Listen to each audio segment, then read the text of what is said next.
असर नहीं पड़ा है, ना हमें कोई रिलीफ दी गई है। हमने सिर्फ कानूनी हकूक़ मांगे हैं और ये गुजारिश की थी कि अडियाला में शिफ्ट कर दें। तारीख़ें हमें मिल रही हैं, रिलीफ जो है वो भी नहीं मिल रहा है जो आम इंसानों को और आम कैदियों को मिलता है। शेव करने के लिए शीशा नहीं, बदबूदार कमरा और साथ में अटैच बात नहीं है। फिर ऊपर से जज साहब की रिपोर्ट के मुताबिक इन्होंने कैमरा नस्ब किया हुआ है। जो रवैया इन्होंने चेयरमैन पीटीआई के साथ इस कैद में रवा रखा है वो इंतहाई काबिल मज़म्मत है। पिटीशन दायर की है चूँकि अब वकला जो हैं उनको ख़दशात हैं अपनी लिबर्टी, अपनी प्राइवेसी, अपनी प्रोफेशन के तहफ़्फ़ुज़ के लिए, तो मुझे भी यहाँ पे आना पड़ा। और जिसमें मैंने वज़ारत दाखिला, IG इस्लामाबाद, ये वही तमाम लोग जिन पे रोज़ाना हम PTI के लीडर्स की तरफ से केसेस करते रहते हैं, उनके ख़िलाफ़ मैंने दादरसी मांगी है कि चूँकि मुझे ख़दशात हैं और कई दफ़ा इन्होंने अटेम्प्ट किए, तो लिहाजा अदालत से मैंने प्रोटेक्शन मांगी और ऑनरेबल हाई कोर्ट ने जो है वफाकी इदारों को जो है मेरे ख़िलाफ़ किसी किस्म का एक्शन करने या गिरफ़्तारी से रोक दिया है। अगली तारीख़ जो है वो 30 अगस्त मुकर्रर हुई है, जिसके बाद देखा जाएगा कि जी ये वैसे ही हरासमेंट कर रहे हैं या कोई इन्होंने कानूनी कार्रवाइयाँ की हैं या नहीं की है।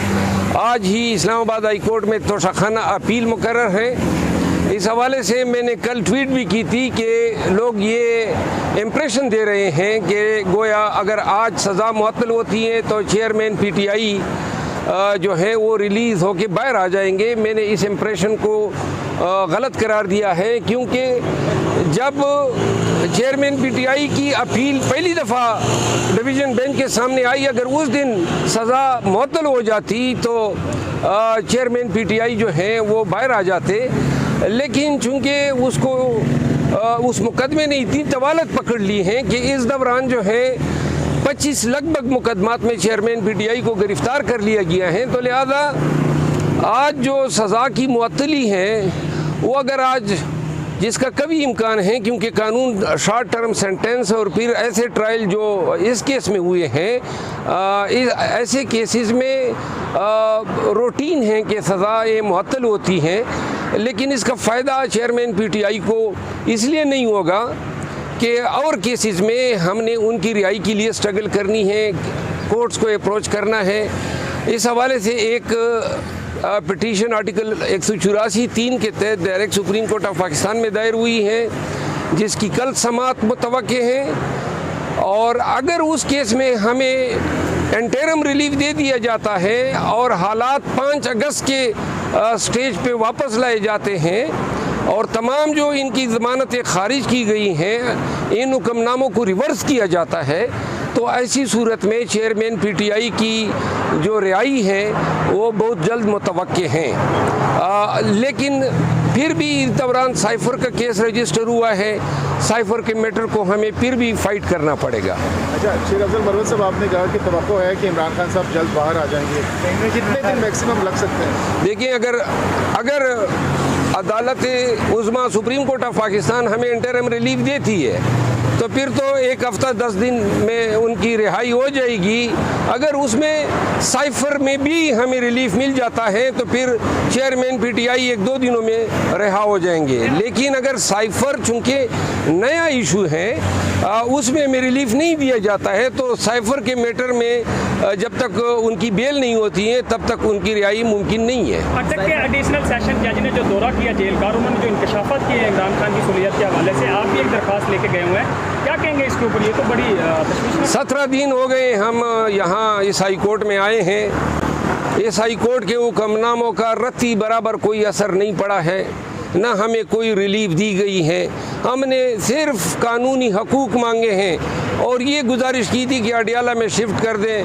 तारीख़ें हमें मिल रही हैं, रिलीफ जो है वो भी नहीं मिल रहा है जो आम इंसानों को और आम कैदियों को मिलता है। शेव करने के लिए शीशा नहीं, बदबूदार कमरा और साथ में अटैच बात नहीं है। फिर ऊपर से जज साहब की रिपोर्ट के मुताबिक इन्होंने कैमरा नस्ब किया हुआ है।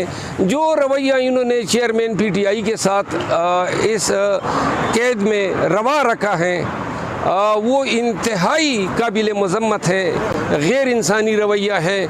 और हमें गिला अदालतों से हैं कि अदालतों ने हमें वो भी नहीं दिया जिसके हम हकदार हैं। साइफर केस जिस कानून के तहत रजिस्टर हुआ है वो कंट्रोवर्शियल हो गया, सदर ने उसको नोटिफाई नहीं किया है, तो अब इस केस का क्या पोजीशन बनेगा जब कानून ही नहीं है? साइफर भी तोशाखाना की तरह एक फ्रॉड है।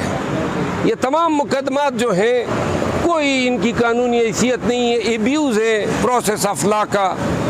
जितने भी मुकदमों में चेयरमैन पीटीआई को मुल्ज़िम नामज़द किया गया तक लगभग 188-185 मुकदमात बशमूल साइफर बशमूल तोशाखाना, इन सब की कानूनी हैसियत कुछ नहीं है। इसका आखिरी नतीजा यही निकलेगा कि सारे मुकदमात ख़त्म होंगे। लेकिन ये जो वक्त है इससे वो मतलूबा नताइज इन्होंने हासिल करने हैं और ये हासिल कर रहे हैं। शेराजुल मरवत साहब, आपने अपने ट्वीट में कुछ गद्दारों की तरफ इशारा किया था कि पीटीआई के अंदर अभी भी कुछ गद्दार मौजूद हैं। वो मामला सेटल डाउन हो गया, क्या हुआ था और क्या नाम बताना पसंद करेंगे आप? देखिए, वो चूँकि क़यादत ने मुझे इससे मना किया है तो मैं उनके अहकामात की पासदारी करूँगा।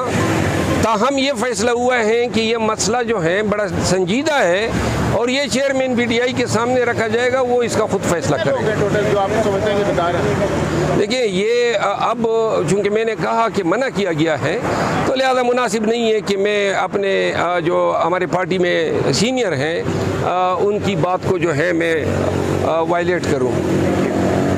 Thank you so much.